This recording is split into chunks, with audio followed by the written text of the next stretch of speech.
Olá, hoje vamos pegar num livro que dá que pensar. E muito. Os Judeus Não Contam, de David Badiel. A tese dele é arrojada.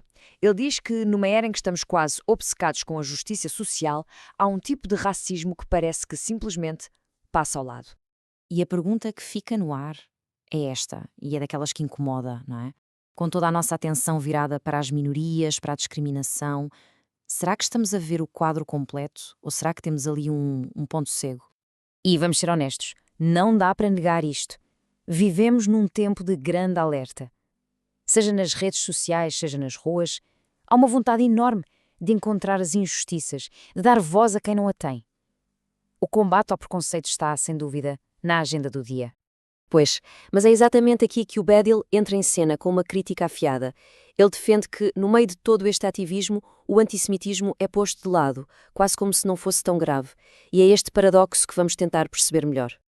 Então, vamos lá mergulhar no primeiro ponto-chave disto tudo. O Badiel chama-lhe o ponto cego progressista. Mas o que é que isso quer dizer na prática? Basicamente, o que ele está a dizer é que o movimento antirracista moderno, especialmente nos círculos mais progressistas, não luta contra o antissemitismo com a mesma garra que luta contra outras formas de preconceito. É como se houvesse uma hierarquia das opressões, e segundo o Badiel, os judeus não contam da mesma maneira. Ok, mas isto leva-nos a uma pergunta que não quer calar. Mas porquê? Porquê é que isto acontece? A resposta, segundo o autor, está naquilo a que ele chama o paradoxo do privilégio. Quer dizer, se a ideia é proteger todas as minorias, como é que se explica que esta em particular fique tantas vezes de fora da conversa sobre quem são as vítimas? Bem, para o Badial, a resposta está nos quantos estereótipos que persistem. Os judeus são vistos por muitos como parte do sistema, como quem manda, são vistos como poderosos, como privilegiados e, isto é crucial para a análise dele, como brancos.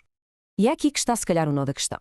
De um lado, temos esta percepção moderna de que são um grupo com poder e privilégio. Do outro, a realidade histórica, que é uma história brutal de perseguição, preconceito e violência. É este desencontro total que, para Badiel, explica o problema. O que acontece na prática é isto. Ao colar o rótulo de privilegiados aos judeus, basicamente retira-se-lhes o estatuto de minoria a precisar de proteção. E cria-se aqui um ciclo vicioso que ignora a história real em nome de uma teoria sobre quem é mais ou menos oprimido. Ok, vamos aprofundar um bocadinho mais isto, porque a coisa não fica por aqui. Badiel faz questão de dizer que este problema não se resume à geopolítica dos nossos dias. E atenção que este ponto é absolutamente central no argumento dele. Badiel insiste que o antissemitismo é um ódio muito antigo, com raízes profundas, que já existia muito, mas muito antes de existir o Estado de Israel. Reduzir tudo a esse conflito é para ele um erro tremendo que apaga a história.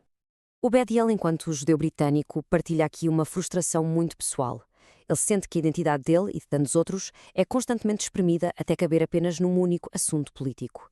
Isto não só ignora milhões de judeus que vivem fora de Israel, como apaga a enorme diversidade que existe dentro do próprio pensamento judaico. E tudo isto nos leva então à parte final desta análise, o desafio que o livro lança. Um desafio não só a quem o lê, mas a todo o movimento antirracista. E o Badiel não se fica pela teoria, não. Ele dá exemplos muito concretos, desde a cultura pop ao futebol, onde o antissemitismo é tolerado de uma forma que outras formas de racismo nunca seriam. Se fosse outro tipo de preconceito, a condenação seria imediata e universal. E a verdade é que o livro teve impacto. Acendeu discussões que eram precisas sobre coerência, sobre os pontos cegos que podem existir até nos movimentos com as melhores das intenções.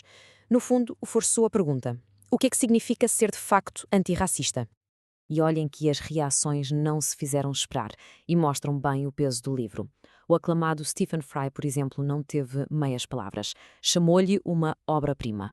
Logo a seguir, outro nome de peso, o escritor Jonathan Safran Foer, descreveu como audaz e necessário, elogiando a coragem de tocar num assunto tão delicado. Portanto, no fundo, ler este livro é um confronto. É um convite para nos olharmos ao espelho e para questionarmos se as nossas próprias ideias sobre justiça são assim tão consistentes como pensamos. E a provocação final de Badiel é a que fica a ecoar na nossa cabeça. Será que uma luta pela igualdade pode ser genuína se, seja por querer ou sem querer, deixa todo um grupo de fora? É sem dúvida uma reflexão que faz todo o sentido para os tempos que correm.